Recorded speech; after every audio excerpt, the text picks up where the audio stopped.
लेकिन सबसे अहम बात कि जोशीमठ की पूरी निगाह आज इस कैबिनेट बैठक पर रहेगी, क्योंकि सभी को इंतजार है, सभी प्रभावित परिवारों को इंतजार है कि उनके लिए इस बैठक में क्या प्रस्ताव पास किए जाएंगे, क्या मदद दी जाएगी।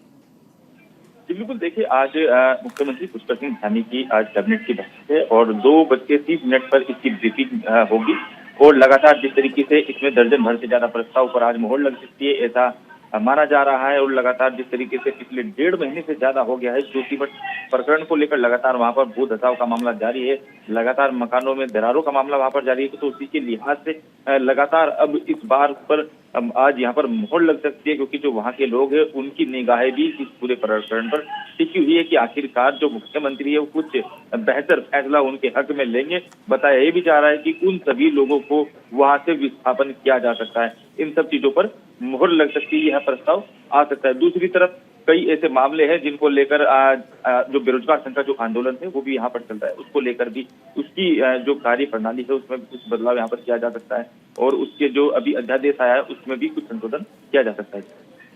बिल्कुल हितेश, ये भी समझना चाहेंगे आपसे कि देखिए जिस तरह हमने जोशीमठ की बात की, इसके साथ ही परीक्षाएं होनी है, उसको लेकर भी कहा जा रहा है कि कई अहम निर्णय लिए जा सकते हैं। जोशीमठ का अगर हम जिक्र करें, क्योंकि इस वक्त उत्तराखंड के अगर अहम मुद्दों की बात की जाए तो जोशीमठ का मुद्दा लगातार चर्चाओं में है। ऐसे में आपको याद होगा कहा गया था कि एक नया जोशीमठ बसाया जाएगा, लेकिन उसके बाद हमने देखा कि लगातार कहीं कर्णप्रयाग में तस्वीरें सामने आई, इसके बाद नैनीताल भी इसकी जद में आ चुका है। कुल मिलाकर कहें तो बहुत जगह पर ये जमीन दरकने की घटनाएं आ चुकी हैं, घरों में दरारें पड़ रही हैं। क्या ऐसे में कंस्ट्रक्शन का जो काम लगातार चल रहा है उत्तराखंड में, उस पर किसी तरह की रोक लगाई जा सकती है? 2 महीने बाद चारधाम यात्रा की शुरुआत भी हो रही है।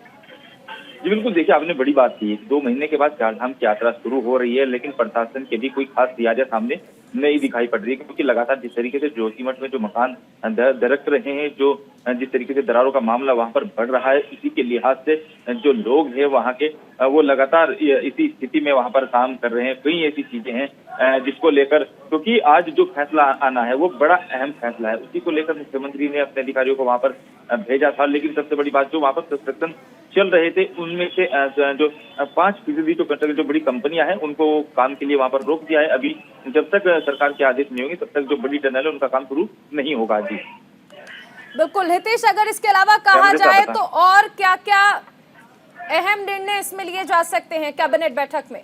जी बिल्कुल, देखिए दर्जन भर से ज्यादा मामला आज कैबिनेट की बैठक में आ सकते हैं। कई ऐसे मुद्दे हैं, बड़े मुद्दे हैं जिनको लेकर आज मुख्यमंत्री पुष्कर सिंह धामी प्रस्ताव पर मोहर लगा सकते हैं। बड़ा इसमें जो है कारागार विभाग की जो नियमावली है, हाउस टैक्स है, कई ऐसे मामले हैं जिनको लेकर मुख्यमंत्री पुष्कर सिंह धामी इन मामलों पर प्रस्ताव पर मोहर लगा सकते हैं। जी चलिए आप बने रहिए, आगे भी आपसे जानकारी ली जाएगी। वहीं हरिद्वार में मुख्यमंत्री पुष्कर सिंह धामी ने जगत गुरु आश्रम में शंकराचार्य राजेश्वर से मुलाकात की। इस दौरान सीएम धामी ने जेई, एई और पटवारी पेपर लीक घोटाले को लेकर सख्त टिप्पणी की। उन्होंने कहा कि जो लोग छात्रों के भविष्य से खिलवाड़ करने का काम करेंगे उन पर सख्त कानूनी कार्रवाई की जाएगी। छात्र छात्राओं से अपील करते हुए मुख्यमंत्री ने कहा कि वो किसी के भड़कावे में ना आए। इस दौरान सीएम धामी ने हरिद्वार में चल रही कांवड़ यात्रा को लेकर भी बात की।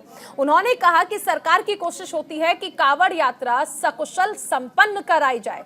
सरकार का प्रयास है कि गंगा जल लेने आने वाले कांवड़ियों को किसी भी प्रकार की परेशानी ना हो।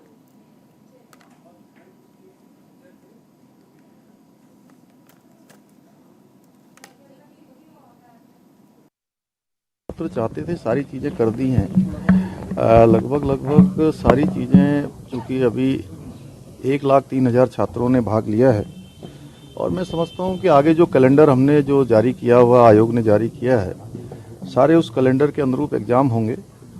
अफवाहों पर और तमाम लोगों की जो मनगढ़ंत बातें हैं उस पर किसी को नहीं आना चाहिए। कुछ लोग चाहते हैं कि इसको ऐसा कर दिया जाए, इतना उलझा दिया जाए कि अगले आने वाले 5 सालों तक कोई परीक्षा आयोजित न हो पाए। हम ऐसे लोगों के मंसूबे सफल नहीं होने देंगे, क्योंकि ये हमारे बेटे बेटियों का, हमारे भाई बहनों का, यहाँ के कर्णधार नौजवानों के भविष्य से जुड़ा हुआ प्रश्न है। हमारे साथ हितेश बने हुए हैं। हितेश देखिए, परीक्षाओं को लेकर भी सख्त कर दिया गया है मुख्यमंत्री की ओर से आदेश कि कोई भी भड़कावे की कोशिश ना करे और अगर ऐसा किया जाता है तो सख्त कार्रवाई की जाएगी। जी बिल्कुल, देखिए अध्यादेश लाने का काम मुख्यमंत्री ने किया है और लगातार जिस तरीके से पथराव जैसी घटना देखने को मिली है तो वो कहीं ना कहीं पूरे देश भर में इस चीज की चर्चा का विषय यहाँ का बन गया है, क्योंकि लगातार जिस तरीके से शांतिपूर्ण तरीके से यहाँ पर छात्र आंदोलन कर रहे थे, कुछ असामाजिक तत्व अराजक तत्व उस आंदोलन में शामिल हुए, उसी के बाद वहां पर पुलिस के ऊपर पथराव हो गया। तो ऐसी घटनाएं सभी प्रदेशों के लिए निंदनीय है, क्योंकि लगातार जिस तरीके से मुख्यमंत्री पुष्कर सिंह धामी ने ये अध्यादेश लेकर आने का काम किया है, उन्होंने साफ कर दिया है कि जिस तरीके से अगर अब इस तरीके की घटनाएं सामने आई तो उनको कानून के तहत, नकल विरोधी कानून के तहत उनके ऊपर कार्रवाई की जाएगी। जी बिल्कुल हितेश, ये भी जानना चाहेंगे आपसे कि देखिए शिवरात्रि आ रही है और ऐसे में तमाम कांवड़िए जो होते हैं वो जाते हैं, गंगा जल लेते हैं, और ऐसे में व्यवस्थाएं किस तरह से की जा रही हैं उसको लेकर? जी बिल्कुल, देखिए पुलिस प्रशासन ने हरिद्वार में चप्पे चप्पे पर अपने पुलिसकर्मी तैनात कर दिए गए हैं। एलआईयू की टीम लगातार वहां पर बनी हुई है। मुख्यमंत्री पुष्कर सिंह धामी कल खुद हरिद्वार में मौजूद थे। उन्होंने सभी संतों से मुलाकात की और सभी लोगों को आश्वस्त भी किया कि जो यह शिवरात्रि का जो ये पर्व है ये बहुत ही भव्य और दिव्य तरीके से मनाया जाएगा। जो हर की पैड़ी है हरिद्वार पर, वहां पर जो साज सज्जा है उसका काम वहां पर सुचारू रूप से शुरू कर दिया गया है। जी बिल्कुल, आप बने रहिए, आगे भी आपसे जानकारी ली जाएगी। कांग्रेस के नेताओं ने प्रदेश में पेपर लीक, भर्ती घोटाले और बेरोजगार छात्रों पर लाठीचार्ज के विरोध में सैकड़ों कार्यकर्ताओं के साथ प्रदेश कांग्रेस कार्यालय से निकलकर पुलिस मुख्यालय की ओर कूच किया, जहां रास्ते में ही पुलिस मुख्यालय से पास पुलिस ने बैरिकेडिंग लगाकर उन्हें रोक दिया, जिसके बाद कांग्रेस बैरिकेडिंग हटाने और आगे बढ़ने का प्रयास कर रही थी। बता दें कि प्रदेश अध्यक्ष करण महारा और नेता प्रतिपक्ष यशपाल आर्य आगे बढ़ने के लिए बैरिकेड के ऊपर चढ़ गए, लेकिन पुलिस बल ने उन्हें रोक दिया। इसके बाद पुलिस से धक्का मुक्की करते हुए अध्यक्ष करण महारा के हाथ में चोट आ गई। कुछ देर बाद पुलिस ने गाड़ी बुलाकर सभी कांग्रेसियों को गिरफ्तार कर लिया। पेपर बैंक है वो लीक हो जाता है और उसमें भाजपा के चेहरे बेनकाब होते हैं हमारी। और जब हम अपनी मांग को, हजारों की तादाद में युवा अपनी मांग को देहरादून में कहते न्याय की मांग करते हैं तो पुलिस उन पर लाठीचार्ज करती है। सरकार की सह पर उन पर फर्जी मुकदमे कायम होते हैं, उनको जेल में ठूसा जाता है। हमारी मांग है कि इसकी सीबीआई इंक्वायरी होनी चाहिए। हाईकोर्ट के सिटिंग जज की निगरानी में, और जितने भी मुकदमे हमारे नौजवानों के खिलाफ लगे हैं उन्हें वो वापस हो, बिना शर्त उन्हें रिहा किया जाए और आगे की परीक्षाएं स्थगित हों। इसीलिए आज हम यहाँ पर आंदोलन करने के लिए, सरकार का घेराव करने के लिए यहाँ पर मौजूद हैं। तो चाह रहा हूँ मुझे गिरफ्तार कर लें। कांग्रेस को एक नई संजीवनी मिलेगी, क्योंकि हम राष्ट्रवादी लोग हैं, हम राष्ट्र के लिए लड़ने वाले लोग हैं। और एबीवीपी और इनके लोग महात्मा गांधी की हत्या में शामिल, इनके लोग क्विट इंडिया मूवमेंट का विरोध करने वाले, ये हर उस व्यक्ति का विरोध करेंगे जो भारत के लिए भला चाहेगा। मेरे पास सबूत है। जिस दिन पुलिस मुझसे मांगेगी मैं सबूत प्रस्तुत करूंगा कि जिस लोगों ने हमारे प्रीतम सिंह जी के संग मिसबिहेव किया, उनके संग गलत व्यवहार किया, वो इनके छात्र संगठन का युवा है। उसकी फोटो, उसकी प्रोफाइल, उसकी वीडियो हमारे पास है। जिस दिन पुलिस मांगेगी हम उस दिन उस सबूतों को पुलिस को प्रस्तुत करेंगे। हमारे साथ सहयोगी हितेश बने हुए हैं। हितेश, देखिए जिस तरह कांग्रेसी लगातार विरोध कर रहे थे, ऐसे में फिलहाल ये कहा गया कि पुलिस की ओर से उन्हें गिरफ्तार कर लिया गया ताकि आगे जो कार्यकर्ता हैं वो ना बढ़े, और बैरिकेड लगाकर इसके लिए पुलिस ने जो सुरक्षा व्यवस्था है उसे मेंटेन करने की कोशिश की।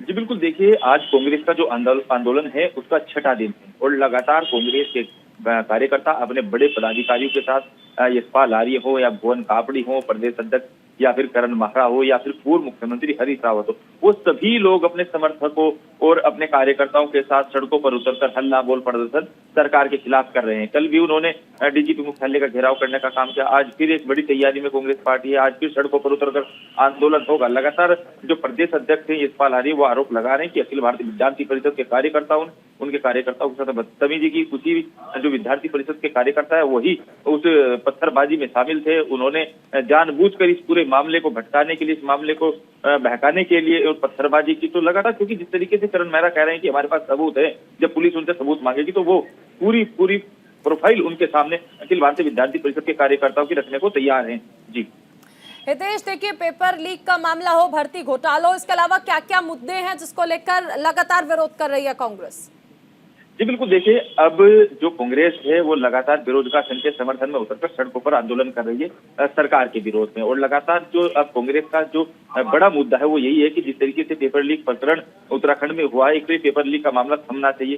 कोई नई हाईकोर्ट के जो सिटिंग जज है उनके नेतृत्व में सीबीआई की जांच की मांग अब कांग्रेस कर रही है, और यही जांच की मांग अब उत्तराखंड का जो बेरोजगार का जो संघ है वही ये कर रहा है। जी चलिए, आप बनी रहिए, आगे भी आपसे जानकारी लेंगे। वहीं हरिद्वार में कावड़ यात्रा को लेकर प्रशासन की तैयारियां जोरों पर हैं। 18 फरवरी को होने जा रहे महाशिवरात्रि में भारी संख्या में कावड़िए गंगा जल लेने हरिद्वार पहुंच रहे हैं और इसको देखते हुए सुरक्षा के कड़े इंतजाम किए गए। जिलाधिकारी विनय शंकर पांडे ने कावड़ मेला क्षेत्र का निरीक्षण किया और अधिकारियों को दिशा निर्देश दिए। वहीं जिलाधिकारी ने कहा कि जिला प्रशासन ने कावड़ यात्रा को लेकर पूरी तैयारियां की हैं। नगर निगम को क्षेत्र में सफाई की अच्छी व्यवस्था रहने के निर्देश दिए गए हैं।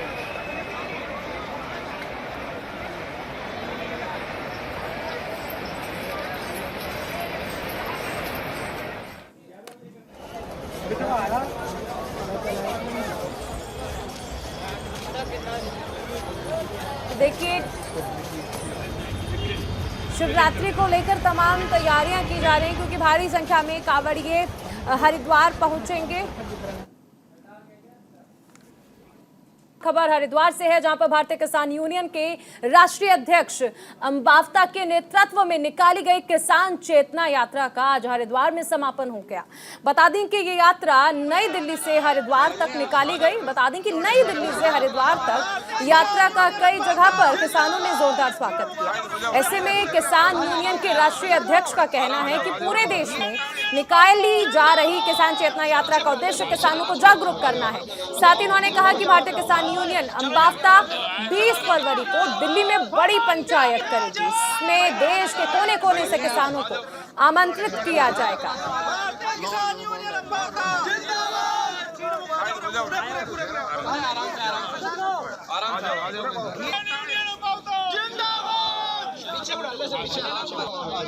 किसान को जगाने के लिए यात्रा निकाल रहे हैं। हमारा संदेश ये है कि हम दिल्ली से जब चले, हर जिले में बॉर्डर पर 1500 किसान हमारे लिए सड़क पर इंतजार कर रहे हैं। उन लोगों की बात सुनी, कहीं गन्ने का भाव नहीं है, कहीं ज़मीन का अधिग्रहण कर लिया, उसका आज तक मुआवजा नहीं मिला। यहाँ आए तो यहाँ जेल में डाल रखे नौजवानों को, छात्रों को जेल में डाल रखा है। तो ये कैसी सरकार है? ऐसी सरकार के खिलाफ भारतीय किसान यूनियन ने तय कर लिया आंदोलन। उसके लिए संघर्ष के लिए आज गंगा माँ से आशीर्वाद लेकर के पूरे देश में इस आंदोलन को तैयार कर रहे हैं। 30 तारीख को दिल्ली में जंतर मंतर पर बहुत बड़ी रैली हो रही है। किसान जगाओ, देश बचाओ, किसान बचाओ, संविधान बचाओ। इस भ्रष्टाचारी सरकार को उखाड़ फेंकने का काम दिल्ली से शुरू कर दिया हमने। वहीं उत्तराखंड अनुसूचित जाति आयोग के अध्यक्ष मुकेश कुमार अल्मोड़ा दौरे पर हैं। यहां पहुंचकर उन्होंने इलाके के विभिन्न समस्याओं पर चर्चा की और विकास भवन में अनुसूचित जाति के कल्याण के लिए संचालित सभी योजनाओं को लेकर जिला स्तरीय अधिकारियों के साथ समीक्षा बैठक में प्रतिभाग किया। बैठक में जनपद के स्वास्थ्य, सड़क सहित सभी विभागों के अधिकारियों को निर्देश देते हुए कहा कि अनुसूचित जाति के हर व्यक्ति को सरकार की योजनाओं का लाभ मिल सके। इसके लिए जनपद के सभी विभागों को निर्देशित किया गया है। ग्रामीण क्षेत्र के हर व्यक्ति पर इसका लाभ पहुंचाना विभागों की जिम्मेदारी है। जो आज समीक्षा बैठक थी वो अनुसूचित जाति से संबंधित जितनी योजनाएं हैं वो भारत सरकार की हों या राज्य सरकार की हो, उसका लाभ अंतिम छोर के व्यक्ति तक किस तरीके से पहुंचे। और अंतिम छोर का व्यक्ति गरीब व्यक्ति हो, वो चाहे एससी का हो या सामान्य वर्ग का हो, गरीब व्यक्ति तक हम सरकार का योजनाओं का लाभ पहुंचा पाएँ, उसके नियमित आज ये समीक्षा बैठक थी। वहीं जोशीमठ में आए भीषण आपदा के बाद होटल माउंट व्यू और होटल मालारीन को तोड़ने का सिलसिला भी जारी है।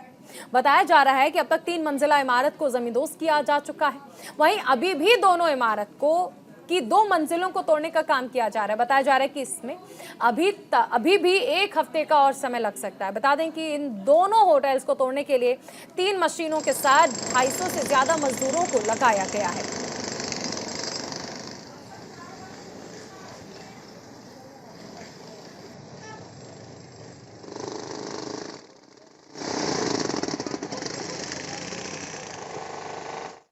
देखिए, जोशीमठ में जो बुधसाव की स्थिति उत्पन्न हुई थी, तो उसमें कोई नई जगह पर अभी हमको दरारें परिलक्षित नहीं हो रही है, लेकिन जहाँ पर एग्जिस्टिंग जिन लोकेशंस में कहीं कहीं दरारें दिखाई दी थी, तो वहीं पर ही उन्हीं बिल्डिंग्स में, उन्हीं निर्माणों में वहाँ पर कहीं कहीं नई दरारें दिखने में आ रही हैं। तो हमारी जो तकनीकी टीम है वो लगातार डोर टू डोर सर्वेक्षण कर रही है, और जो क्रैक मॉनिटरिंग है उसको भी किया जा रहा है, और स्थिति को ताकि हम उस पर कंट्रोल कर सकें। जो पानी का रिसाव जेपी में हो रहा था उसमें भी काफ़ी ठहराव आया है। अब 15-16 LPM के आसपास पानी का रिसाव हो गया है।